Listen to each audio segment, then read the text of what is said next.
നമസ്കാരം.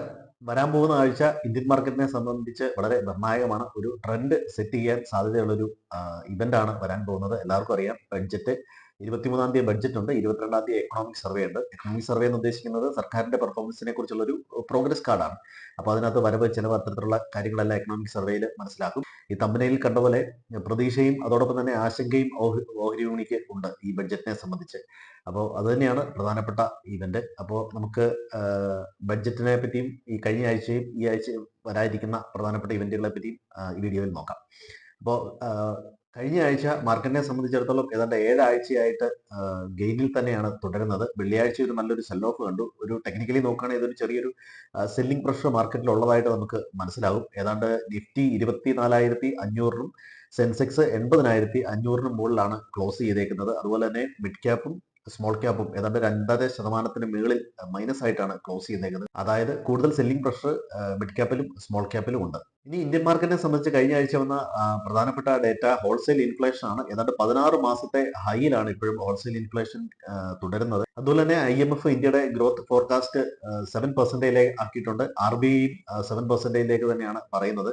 അപ്പോൾ മിക്ക റേറ്റിംഗ് ഏജൻസിയും നല്ല ഗ്രോത്ത് ഉള്ള രാജ്യമായിട്ട് തന്നെയാണ് ഇന്ത്യയെ കണക്കാക്കുന്നത്. ഇനി അതുപോലെ തന്നെ കഴിഞ്ഞ ആഴ്ചയിൽ വന്ന റിസൾട്ടുകൾ, യെസ് ബാങ്കിന്റെ റിസൾട്ട് വളരെ നന്നായിരുന്നു. അതുപോലെ കോട്ടക് ബാങ്കിന്റെ റിസൾട്ട് വളരെ മികച്ചതായിരുന്നു. HDFCയുടെയും റിലയൻസിന്റെയും ഒരു മിക്സർ ആയിട്ടാണ് റിസൾട്ട് വന്നത്. കഴിഞ്ഞ വെള്ളി ശനി ദിവസങ്ങളിലാണ് ഈ റിസൾട്ട് ഒക്കെ വന്നത്. ഇതിനോട് എങ്ങനെ മാർക്കറ്റ് പ്രതികരിക്കുമെന്ന് തിങ്കളാഴ്ച മാർക്കറ്റ് ഓപ്പൺ ചെയ്യുമ്പോഴേ പറയാവുള്ളൂ. GNX നിഫ്റ്റി ഏതാണ്ട് 100-ലധികം പോയിന്റ് മൈനസ് ആയിട്ടാണ് ക്ലോസ് ചെയ്തിരിക്കുന്നത്. ഇനി അടുത്ത ആഴ്ച എക്കണോമിക് സർവേയും ബഡ്ജറ്റ് കൂടാതെയുള്ള പ്രധാനപ്പെട്ട ഇവന്റുകൾ ഏതൊക്കെയാണെന്ന് നോക്കാം. HSBC purchase managers index data വരാനുണ്ട്. അതുപോലെ തന്നെ ഇന്ത്യക്ക് വെളിയിൽ നിന്ന് US-ന്റെ GDP ഡേറ്റ വരാനുണ്ട്. US ഡ്യൂറബിൾ ഗുഡ്സ് ഓർഡേഴ്സിന്റെ ഡേറ്റ വരാനുണ്ട്. അതുപോലെ തന്നെ US-ലെ തന്നെ വളരെ പ്രധാനപ്പെട്ട ഒരു ഇൻഫ്ലേഷന്റെ ഡേറ്റ 26-ാം തീയതി വരാനുണ്ട്. ഇനി ഇതുപോലെ തന്നെ അടുത്ത ആഴ്ച ആക്സിസ് ബാങ്ക്, ICICI ബാങ്ക് എന്നീ ബാങ്കുകളുടെ റിസൾട്ട് വരാനുണ്ട്. എങ്കിലും കഴിഞ്ഞ റിസൾട്ടുകൾ, അതായത് റിലയൻസിന്റെയും HDFC ബാങ്കിന്റെയും കോട്ടക്കിന്റെ റിസൾട്ടിനോട് മാർക്കറ്റ് എങ്ങനെ പ്രതികരിക്കുമെന്ന് നമുക്ക് തിങ്കളാഴ്ച അറിയാം. അതുപോലെ തന്നെ എക്കണോമിക് സർവേ പ്രധാനപ്പെട്ട ഒരു ഡേറ്റയാണ്. 11 മണിക്ക് ശേഷമാണ് തോന്നുന്നു പാർലമെന്റിൽ അവതരിപ്പിക്കുന്നത്. ടെക്നിക്കലി നോക്കുകയാണെങ്കിൽ 24,500 മേൽ ക്ലോസ് ചെയ്ത നിഫ്റ്റിക്ക് വരുന്ന ആഴ്ചയിൽ 23,850, 25,000 ഒരു റേഞ്ച് ആണ്. ബഡ്ജറ്റ് ഉള്ളതുകൊണ്ടാണ് നല്ല വോളറ്റാലിറ്റി പ്രതീക്ഷിക്കാം നമുക്ക്. അതുകൊണ്ടാണ് ഇത്ര വലിയ റേഞ്ച്. അതുപോലെ തന്നെ ബാങ്ക് നിഫ്റ്റി 50,500, 54,000 റേഞ്ചിലേക്ക് ആണ് പ്രതീക്ഷിക്കുന്നത് വരുന്ന ആഴ്ചയിൽ. ഇനി അടുത്ത ആഴ്ചയിലെ പ്രധാനപ്പെട്ട ഇവന്റായ ബഡ്ജറ്റാണ്. 23-ാം തീയതി ബഡ്ജറ്റിൽ ഗവൺമെന്റ് ഫിസിക്കൽ ഡെഫിസിറ്റിനെ പറ്റി പറയുന്നതും അതുപോലെ ക്യാപെക്സ് ഗ്രോത്തിന് വേണ്ടിയിട്ട് ക്യാപെക്സിനെ പറ്റി പറയുന്നതും അതുപോലെ സോഷ്യൽ സ്പെൻഡിങ്ങിനെ പറ്റിയുള്ള വിവരങ്ങൾ വളരെ നിർണായകമാണ്. അതുപോലെ job creation, make in India initiative, അതുപോലെ green energy, rural urban area എങ്ങനെ ബൂസ്റ്റ് ചെയ്യും, അത്തരം കാര്യങ്ങൾ അതൊക്കെ വളരെ നിർണായകമാണ്. അത് എല്ലാവരും പ്രതീക്ഷിക്കുന്നത് ക്യാപിറ്റൽ ഗെയിൻ ടാക്സ് അഥവാ സ്റ്റോക്ക് മാർക്കറ്റ് ഇൻവെസ്റ്റ്മെന്റിനെ സംബന്ധിച്ചുള്ള എന്തെങ്കിലും വിവരങ്ങൾ, അതുപോലെ F&O ട്രേഡിന് അത് സ്പെക്കുലേറ്റീവ് ആക്കുമോ, അതുപോലെ തന്നെ പേഴ്സണൽ ടാക്സ് ആയി ബന്ധപ്പെട്ടുള്ള വിവരങ്ങളൊക്കെയാണ് ആകാംക്ഷയോടെ ആൾക്കാർ കാത്തിരിക്കുന്നത്. കഴിഞ്ഞ 5 വർഷമായിട്ട് കാര്യമായ വ്യത്യാസമൊന്നും ഇൻകം ടാക്സിന്റെ കാര്യത്തിൽ വന്നിട്ടില്ല. അപ്പോൾ അതേ സംബന്ധിച്ചുള്ള എന്തെങ്കിലും ഒരു ചേഞ്ച്, അതുപോലെ ഏറ്റവും കൂടുതൽ മിഡിൽ ക്ലാസ്സുകളുള്ള ഇന്ത്യയിൽ ഏറ്റവും ആൾക്കാർ പ്രതീക്ഷിക്കുന്നതും അതിനകത്ത് എന്തെങ്കിലും ഒരു ചേഞ്ച് വരുമോ എന്നുള്ളതാണ്. ഉണ്ടാകാൻ സാധ്യതയുണ്ടെങ്കിൽ അത് ഒരുപക്ഷെ സ്റ്റാൻഡേർഡ് ഡിഡക്ഷനിലാകാം. ഇതിപ്പോൾ 50,000 രൂപയാണ്. അതിനകത്ത് എന്തെങ്കിലും മാറ്റം വരുത്താൻ സാധ്യതയുണ്ടോ? അതുപോലെ ATCയിൽ എന്തെങ്കിലും ഇളവ്, അതുപോലെ ആദായ നികുതിയുടെ പരിധിയിൽ എന്തെങ്കിലും ഇപ്പോൾ 3 ലക്ഷം എന്നുള്ളത് 5 ലക്ഷത്തിലേക്കോ അതിനപ്പുറത്തേക്കോ വർദ്ധിപ്പിക്കാൻ എന്തെങ്കിലും സാധ്യതയുണ്ടോ? അതോ ന്യൂ റെജീം ഓൾഡ് റെജീമിൽ എന്തെങ്കിലും മാറ്റമുണ്ടോ? അതുപോലെ NPS നിക്ഷേപങ്ങളെ പരിധി വർദ്ധിപ്പിക്കുക, അതുപോലെ നികുതിയുടെ നിരക്ക് കുറയ്ക്കുക. ഇപ്പോൾ HRA സംബന്ധിച്ച് അത്തരത്തിൽ എന്തെങ്കിലും കമന്റ് വരാൻ സാധ്യതയുണ്ടോ? അതുപോലെ മെഡിക്കൽ ഇൻഷുറൻസ് പ്രീമിയത്തിന് എന്തെങ്കിലും കിഴിവോ, അത്തരത്തിലുള്ള ഡേറ്റകളെല്ലാം മാർക്കറ്റ് വളരെ ആകാംക്ഷയോടുകൂടി നോക്കിയിരിക്കുന്നതാണ്. ഇനി പ്രധാനമായും സെക്ടറുകൾ നമ്മൾ പരിശോധിക്കുകയാണെങ്കിൽ IT, അതുപോലെ FMCG, ഫാർമ, പ്രത്യേകിച്ച് IT, ഫാർമയാണ് ഒരു ബ്രേക്ക് ഔട്ട് ലെവലുകളിൽ നിൽക്കുന്നത്. സാധാരണഗതിയിൽ ഡിഫെൻസീവായ സെക്ടറുകളാണ് ഇത് മൂന്നും. മാർക്കറ്റിൽ ഒരു സെല്ലിംഗ് പ്രഷർ ഉണ്ടാകുമ്പോഴാണ് ഇത്തരം സെക്ടറുകളിൽ നല്ലൊരു ബൈങ് കാണുന്നത്. കഴിഞ്ഞ വെള്ളിയാഴ്ചത്തെ സെൽ ഓഫും ഈ ഇത്തരം ഡിഫെൻസീവ് സെക്ടറുകളിലെ ബൈയും എല്ലാവരും ഒരു കോഷ്യസ് ആയിട്ട് ഇരിക്കേണ്ടതാണ്. ഒരുപക്ഷെ ഒരുപാട് പ്രതീക്ഷകൾ ഉള്ളതുകൊണ്ട് അത്തരത്തിലൊന്നും സംഭവിച്ചില്ലെങ്കിൽ മാർക്കറ്റിൽ ഒരു കറക്ഷൻ വരാൻ സാധ്യതയുണ്ട്. കാര്യമായ നെഗറ്റീവുകളൊന്നും വരാതിരിക്കുന്നു എന്നതാണ് മാർക്കറ്റിനെ സംബന്ധിച്ചിടത്തോളം ഒരു പ്രതീക്ഷ. കാരണം ഇതിനു മുമ്പുള്ള മന്ത്രിമാരൊക്കെ തന്നെയാണ് അതേ വകുപ്പുകളൊക്കെ തന്നെ കൈകാര്യം ചെയ്യുന്നത്. അതുകൊണ്ട് പോളിസിയിൽ ഒരു തുടർച്ച മാത്രം നമുക്ക് പ്രതീക്ഷിച്ചാൽ മതി. ഇനി പല രീതിയിലാണ് ഇപ്പൊ കൂട്ടുമുന്നണികളുടെ ആവശ്യങ്ങളെയൊക്കെ പരിഗണിക്കുകയും എന്നാൽ ഗ്രോത്ത് ഓറിയന്റഡ് ആയിട്ട് ഒരു ബഡ്ജറ്റ് അവതരിപ്പിക്കേണ്ട ഒരു അവസ്ഥയുണ്ട് ഇപ്പോൾ. അപ്പൊ അതുകൊണ്ട് കടുത്ത തീരുമാനങ്ങൾ ഉണ്ടാവില്ല എന്ന് നമുക്ക് പ്രതീക്ഷിക്കാം. ടാക്സിന്റെ കാര്യത്തിലൊഴിച്ച് കാര്യമായി വിപണി മറ്റൊന്നും പ്രതീക്ഷിക്കുന്നില്ല എന്ന് വേണം നമുക്ക് കരുതാൻ. പക്ഷേ റീറ്റെയിൽ നിക്ഷേപകരെല്ലാം കാര്യമായ രീതിയിൽ പ്രതീക്ഷയിലാണ് ടാക്സിന്റെ കാര്യത്തിൽ എന്തെങ്കിലും ഇളവ് ഉണ്ടാകുമോ എന്നുള്ള രീതിയിൽ.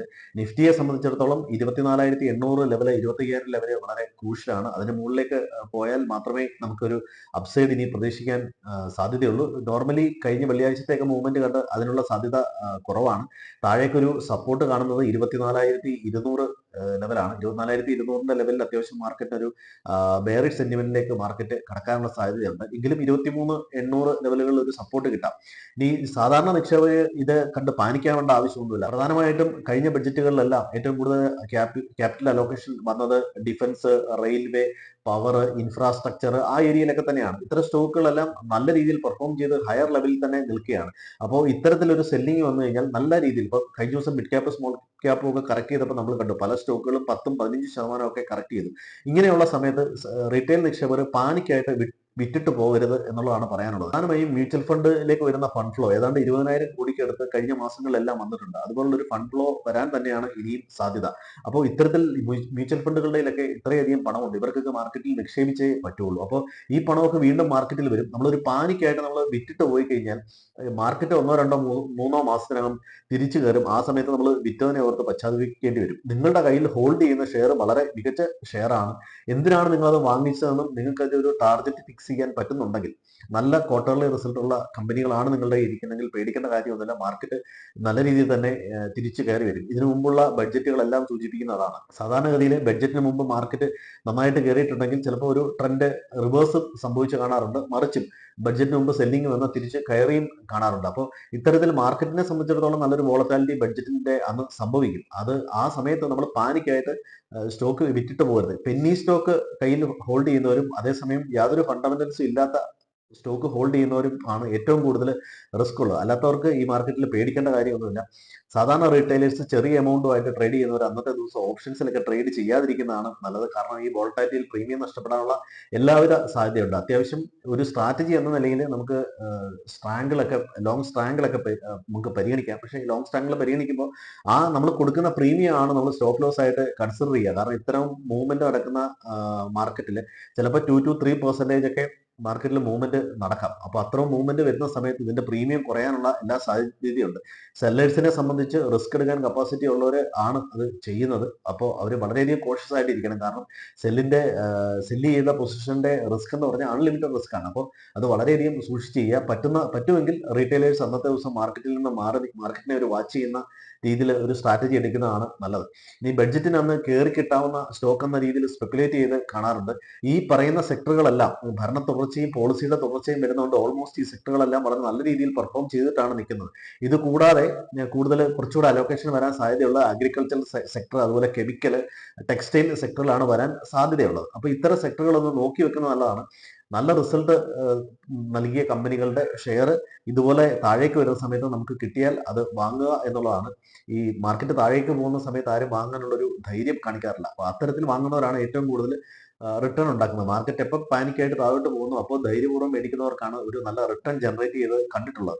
അപ്പോൾ അത്തരത്തിൽ മാർക്കറ്റ് നല്ല രീതിയിൽ താഴോട്ട് പോവുകയാണെങ്കിൽ അതൊരു ബൈ ഓൺ ഡിപ്പ് എന്നുള്ള രീതിയിൽ കൺസിഡർ ചെയ്യുന്നത് വളരെ നന്നായിരിക്കും. കാരണം മ്യൂച്വൽ ഫണ്ട് നല്ല രീതിയിൽ ഇൻവെസ്റ്റ് ചെയ്യാൻ സാധ്യതയുണ്ട്. അതുപോലെ തന്നെ ഫോറിൻ ഇൻസ്റ്റിറ്റ്യൂഷൻസും ഒക്കെ കഴിഞ്ഞ മാസങ്ങളിലായി ടെക്ക് നല്ല ബൈങ് ആണ്. ഈ മറിച്ച് ക്യാപിറ്റൽ ഗെയിൻ ടാക്സിലോ അത്തരത്തിൽ എന്തെങ്കിലും ഫോറിൻ ഇൻസ്റ്റിറ്റ്യൂഷൻസിനും നമ്മുടെ ഇവിടെയുള്ള വലിയ നിക്ഷേപകർക്കും എന്തെങ്കിലും തിരിച്ചടിയായിട്ടുള്ള പോളിസികൾ ഉണ്ടെങ്കിൽ മാത്രമാണ് ഈ ഡൗൺ ട്രെൻഡ് കണ്ടിന്യൂ ചെയ്യാനുള്ള സാധ്യത. അല്ലാത്ത സമയത്ത് മാർക്കറ്റ് വളരെ തിരിച്ചു കയറുന്നതാണ് കണ്ടിട്ടുള്ളത്. നമ്മൾ കഴിഞ്ഞ ഒരു 10-15 ബഡ്ജറ്റ് എടുത്തു കഴിഞ്ഞ് കഴിഞ്ഞാൽ ഇത് തന്നെയാണ് കണ്ടു വരുന്നത്. മാർക്കറ്റ് ഇനീഷ്യൽ ഒരു കറക്ഷന് ശേഷം നല്ല രീതിയിൽ തന്നെ തിരിച്ച് കയറിയിട്ടുണ്ട്. ഇനി നല്ല കയറി നിൽക്കുന്ന മാർക്കറ്റ് കുറച്ച് നാളത് കണ്ടിന്യൂ ചെയ്യുന്നതായിട്ട് കണ്ടിട്ടുണ്ട്. അപ്പോൾ മാർക്കറ്റിൽ ബഡ്ജറ്റ് എങ്ങനെയാണെന്ന് നമുക്ക് അനൗൺസ് ചെയ്തതിന് ശേഷം മാത്രമേ പറയാൻ പറ്റുള്ളൂ. ബാക്കിയുള്ള ഒരു സ്പെക്കുലേഷൻ ആണ്. അപ്പൊ അതുകൊണ്ട് ഇത്തവണ ബ്രേക്ക്ഔട്ട് സ്റ്റോക്കുകൾ നൽകുന്നില്ല. പ്രധാനമായും ബ്രേക്ക്ഔട്ട് സാധ്യതയുള്ള സെക്ടറുകൾ, ഇത് ബഡ്ജറ്റ് ഒന്നും പരിഗണിച്ചില്ലെങ്കിൽ പോലും ബ്രേക്ക്ഔട്ട് നടക്കാൻ സാധ്യതയുള്ള സെക്ടറുകളാണ് IT സെക്ടർ, ഫാർമ, അതുപോലെ FMCG സെക്ടർ. ഇത് പ്രൈസ് ആക്ഷന്റെ ബേസിലാണ് ഇത് പറയുന്നത്. ബാക്കിയുള്ള ഇൻഡിവിജ്വൽ സ്റ്റോക്കിൽ വരുന്ന മൂവ്മെന്റ്, അതായത് സ്റ്റോക്ക് സ്പെസിഫിക് ആയിട്ട് എന്തെങ്കിലും അനൗൺസ്മെന്റും ഒക്കെ വരികയാണെങ്കിൽ, അതായത് സെക്ടറുകളിൽ അനുകൂലമായിട്ട് എന്തെങ്കിലും അനൗൺസ്മെന്റ് ഒക്കെ വരികയാണെങ്കിൽ നല്ല രീതിയിലുള്ള മൂവ്മെന്റ് കാണും. അത്തരം സ്റ്റോക്കുകളെ ഐഡന്റിഫൈ ചെയ്യുക. നല്ല റിസൾട്ട് ഉള്ള കമ്പനികൾ താഴെ വരുമ്പോൾ നമ്മൾ ആഡ് ചെയ്യുക. ഇതാണെങ്കിൽ നമുക്ക് നല്ലൊരു വെൽത്ത് ക്രിയേറ്റ് ചെയ്യാൻ പറ്റും. Thank you. വീഡിയോ ലൈക്ക് ചെയ്യുക, സപ്പോർട്ട് ചെയ്യുക, കമന്റ് ചെയ്യുക.